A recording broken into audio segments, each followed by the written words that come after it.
Kia ora everybody. As I said, I'm Brenda and I'm from Nelson, which is the centre of New Zealand geographically and in every other way.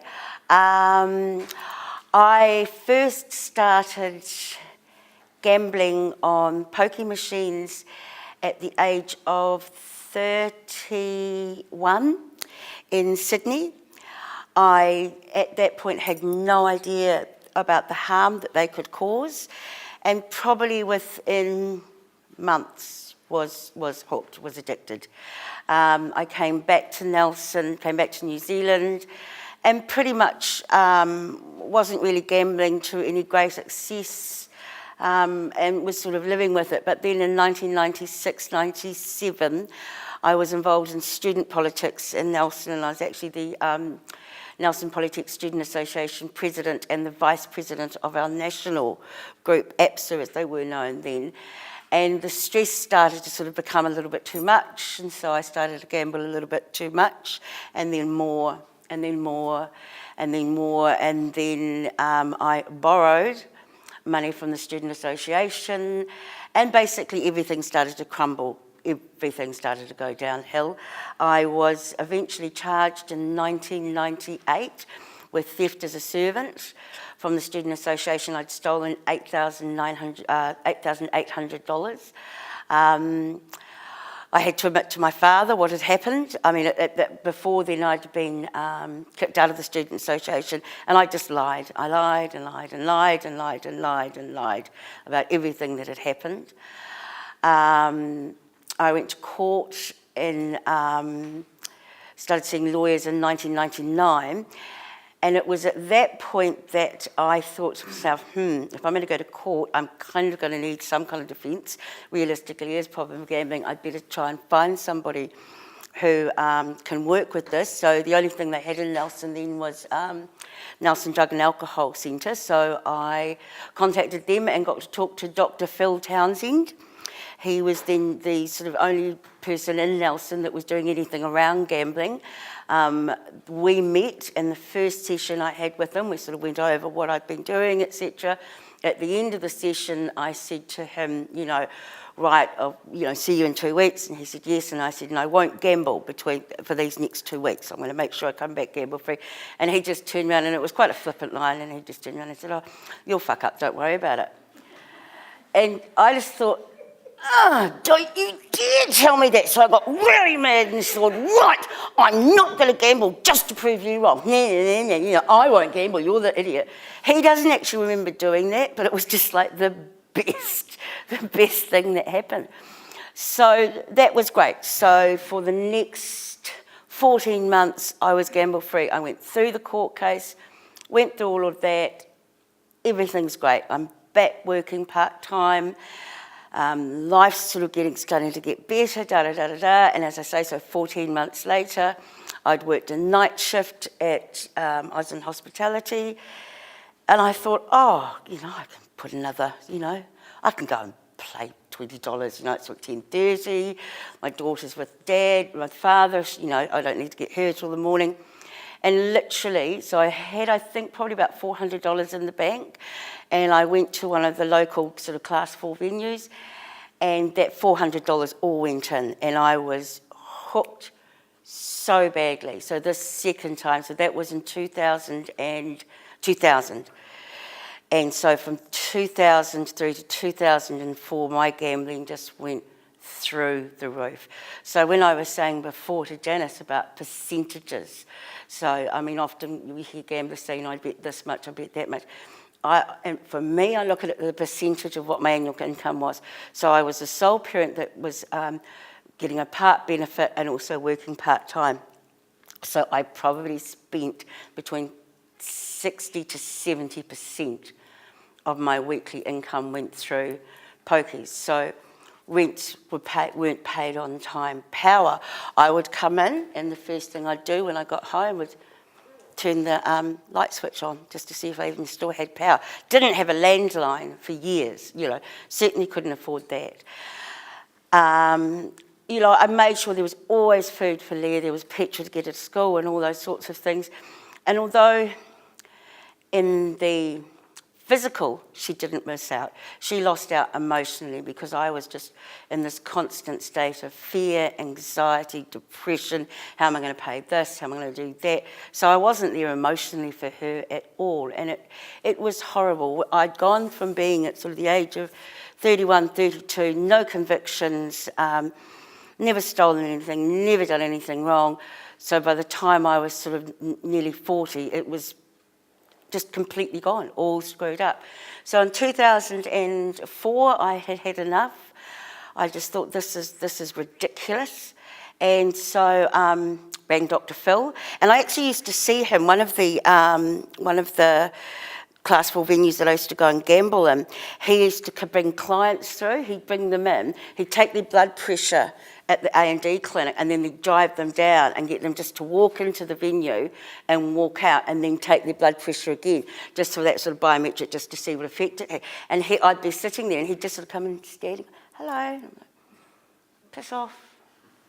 You know, because you didn't want them, and my conscience was bad enough. So then I just made this conscious decision in May of 2004. I've had enough, this is it, over it, done for it, sick and tired of it. Went and saw Dr. Phil. At that point, the 2003 Gambling Act had come through, and the Class 4 venue exclusions had kicked in, I think, in March of that year. So Phil and I sat there. He wrote a letter quoting the Act and basically self-excluding from 23 venues, and I sort of went through the phone book and found all the addresses of the venues in Nelson. So I was the first person in New Zealand to self-exclude from a Class 4 venue. So that was on a Friday, and it's kind of similar to Karina's story. So that, see, I wasn't silly like you, though. That was on a Friday, so I knew he was going to be posting these things out that Friday late afternoon. Saturday, I had $60, so I went and I gambled because I knew they weren't going to get the letter until Monday or Tuesday. So unlike Karina, I didn't actually tell them what was happening. So that was the last time. And since then, I've led a relatively gamble-free life. There have been relapses. There's only been 2, and both of them never, ever to the point that I'd reached in the past. And currently, I think I'm up to about six odd years or 7 years gamble free. And the tools that I used were the self-exclusion. For me, it worked just because the fear I had of someone coming up and going on the shoulder and being embarrassed was just too high for me. And also getting involved as a consumer, because I can't stand up here and say what I say if I'm still gambling. So those have sort of been the tools that have worked for me. And so that sort of brought me now round to being the consumer. So again, Dr. Phil got me on to what was then an expert advisory group. That was a ministerial one that was co-chaired by the DIA and the Ministry of Health. And around that table were researchers, regulators, the Ministry of Health and the industry. And there were no consumers, and it was actually Phil that suggested it with me in mind. And so then I became the consumer on that group, late 2004.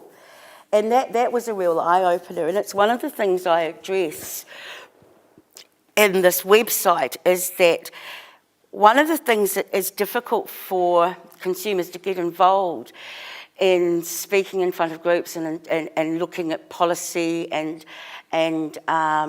practice around both venues, the industry, the therapy practitioners, the ministries, is that we're perceived as being, you know, oh, the poor little consumer, that we're not going to be as bright, we're not going to be the experts. We think that we're sitting there amongst academics and PhDs and, you know, lawyers at the QCs and ex-policemen who sit at the top of NZCT. And so you can feel quite overwhelmed by that, and that you don't actually have a place here. Well, absolutely we do.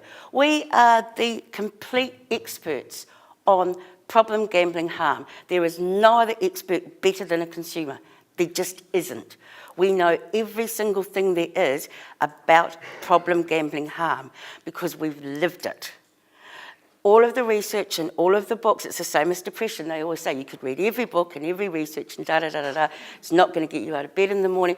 That's the same with problem gambling. You could read all those books, but because you've lived it, we are the ultimate experts, which is why I say I think that we need to have consumers sort of up front within policy, within planning, within strategic planning. For example, with the Ministry of Health, what are they going to do over the next 16 years? And in the past, I've been a part of that, but I have noticed that in this last probably 2 to 3 years, that's dropped off.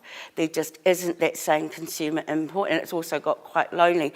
So that's one of the reasons I looked at forming a website, because I thought, well, this is probably going to be the easiest way for consumers to start to come together, because we are all scattered around New Zealand. Some are involved in GA, some are involved with the treatment providers in the areas, some are just by themselves.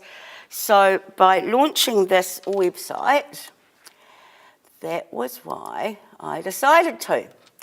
So calling it Authentic Voices. It's a problem gambling consumer forum. That's actually Nelson. The rock in the middle there is Five Shire Rock, and those mountains are Mount Arthur, and they're sort of not really the beginning of the Southern Alps, are they? That's kind of like Kahurangi National Park and all of that over there. So that's the beautiful Nelson. And so, as you can see on here, I mean, realistically, we are just beginning, so please be with us. So this is the mission statement, which came out of the terms of reference and stuff that I've done around Authentic Voices in the past. And some people have read and seen that, but I will also be putting this up on it. So essentially, it's just been created to provide an authentic voice around problem gambling consumer representation. Consumer representatives are people like me and maybe you, who've lived through that struggle of problem gambling. And as I said, the barriers to consumer representation is balancing this perspective of us against the legitimacy with it's viewed in the way it's viewed by industry professionals. So but the consumer input allows us to draw on our experience as problem gamblers and bring that experience to that table so that we actually are legitimate. Problem gambling can be a baffling subject, so by having this authentic voice up there, we're actually telling our story from beginning to how they found practical intervention, which was vital. And that's the other thing that I see this as being a tool also for practitioners, because people are going to be able to have their say on this site and say, you know, exactly what worked, what didn't work, etc.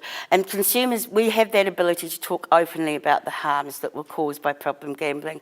And they're often contrary to the beliefs held by other members of the sector, especially the industry. The trusts, Sky City, etc., they like to blame us. It's not our fault. We were shown a product. We used that product in the correct manner, in the manner that they told us that you use them. We became addicted to that product. So we are not the victims, and we are also not to blame. And that often happens within that industry sector, that we are blamed, and it makes me really angry when that happens. So that's why I'm saying that we can inform that part of the sector with a really honest, politically neutral, authentic voice. Also on this, gosh, I hate mice. Get over there. It links to a couple of Facebook pages we've got. Can't log in there, but you know, you'll see what I mean. I'll go back there and back there. So I've got a problem gambling support group and another problem gambling group on Facebook, so people can contact us there. The different services, and we're going to add to this as well. So we're going to add different sites and different connections, so people can go to the Ministry of Health, Internal Affairs, etc., just to see what's going on within the gambling sector, and then also how to contact us. And probably that email is going to be the best and most private, because what I'm looking at doing is doing crowdfunding to try and raise some funds. Those funds will be administered and looked after. There will actually be a trust set up in Nelson, just because it works for us. So Matt will be one of the trustees. We've also got another Labour Party member who's also our union representative, and a lovely Christian girl who's in the choir. And then a third person. So that trust will actually administer any funds that are raised, and those funds will then be used to help send out training information to consumers who are interested, so that they can start to learn how to stand up, how to participate, and then they can participate on any level, from an entry level of how do I fill out a council submission around sinking lid. So we'll sort of be, as consumers come on board and I start to get their email addresses, etc., I can send out, oh, Christchurch, your policy's coming up, Rotorua, your policy's coming up, Whanganui, your policy's coming up for renewal, and then send out information about how you do submissions, what those submissions mean, etc., and what to do. And then building on that, so that's one entry level, and then there's further participation with more training around how to stand up at conferences, how to sit and talk in meetings. I mean, a lot of people, it wasn't until I went to Polytech that I'd ever learned how to chair a meeting, or how meetings went, or what were agendas, and all these sorts of things that will be so new to so many consumers. So it's that education and training, and that's what that funding will be helping to do. Also, if somebody finds out that there's something happening in their town, perhaps there's going to be a meeting around a new venue that wants to put their pokies in, and they're like, oh, you know, I need to get to that meeting, but I've actually got to work on Wednesday from you know, the meetings from 1 till 4. I can get the time off, but I don't have any more annual leave to cover me, you know, attending this meeting with time off. This is what used to happen to me when I was working. Well, I've had to do it this week, for example. I've taken leave from work, but because I only just started this new job, it's unpaid leave. And so obviously the scholarship that PGF, you know, paid for me to come up, for me to attend, to attend the conference and to stay here in Auckland, that also doesn't cover my loss of wages while I'm here. So that's what I'm looking at doing, because so often consumers are giving their time voluntarily and, you know, having to take time off work, take time away from things, whereas the academics, the treatment providers, the industry and the regulators, it's part of their job, so they're paid. And I think that's what's really, really important, and that's where that trust will come in. There'll also be an accountant who's a professional in Nelson, a guy called Kerry Nichols, who's fantastic, and he's offered to do this, you know, to administer the monies for free, so that we can actually give people a per diem. So it'll be a very definite, it'll be what's out there already for those sorts of attendances. Like, for example, when I used to attend the SRG, I think it was $135 per meeting. So that's what will be paid, so that people don't lose out. Because in some ways, different sectors of the problem gambling industry have come to rely on consumer input, but there isn't the remuneration coming back to consumers that those same industry sector people get when they sit round that table. So that's where I'm going. It's still in its infancy, but it will be tweaked and tweaked and tweaked. So I'm, by probably April, May this year, the clouds funding will be well underway. I'm hoping by then that I've got lots and lots of email addresses to send out to lots of consumers, but I'm also going to be proactive myself and contact as many GA groups as I can, and just saying that here we are, up to you. And the reason that I want to use it through, I mean, people are welcome to put their names and information, as we see with you, have your say out there publicly, but for those who want that confidentiality, and I think that's really important, by emailing me, it will stay in a confidential database. There won't be any access to it. So employers won't be able to access it. Banks won't be able to access it. Insurance companies won't be able to access it. That's another thing. We're so honest about telling our stories.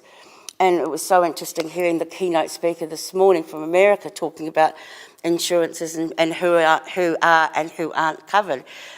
I don't think we realise as problem gambling consumers that by coming out and talking about our issues, if you then go and try it, you get household insurance, car insurance, and then something happens and you go to claim and it's quite a large claim, insurance companies may turn around and go, well, I actually don't believe you because you're a problem gambler, therefore you lie, and we don't think that you weren't at fault in this accident. It has happened. It's happened to 2 guys who are in our GA group in Nelson. It's the same with banks. You've got to be in some ways quite cautious with them if they know that you have an issue with problem gambling. If you've been honest about that, they can also turn around and do different things. So it's that sort of information that I want this site to have. Cool. So any questions? No? Yeah, I've got a question. Yep. Obviously. Yep. I'm a consumer advocate with Oasis, and I'd like to congratulate you on your plan. Cool. Website. I think Wheel it's domination. incredibly valuable with people and I'd like to say that also, or go along with your comment about affecting policy. There's often a real disjoint between where the policy is made and where it comes out and how it affects people, and that's on a number of different occasions. And I think the more we can be influenced, those people can be influenced by people who are being gamblers, like yourself, the more effective the final treatment can be.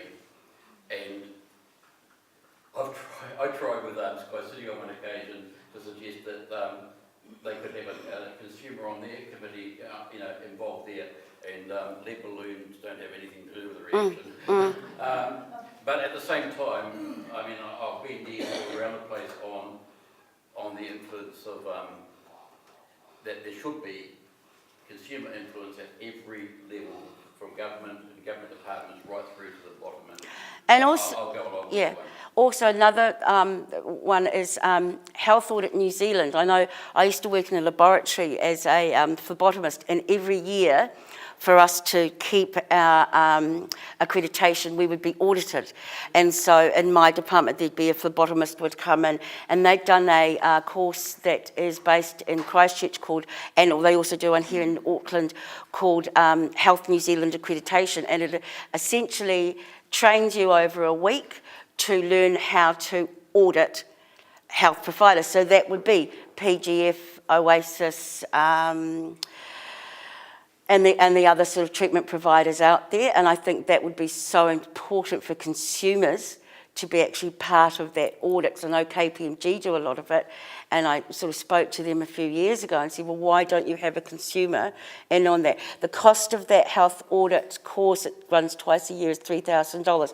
That's another thing where I think the cloud funding comes in. Obviously, it's a week-long course, so therefore, whatever consumer attended and wanted to attend, their per diems would have to be paid, because I just feel that's where one of the biggest disconnects comes from. And people don't talk about that. We don't talk about, when consumers attend these things, that they're actually leaving a big chunk of their life behind, and that needs to be addressed. So, yeah, that's my kōrero, and this will continue. So, thank you for your time.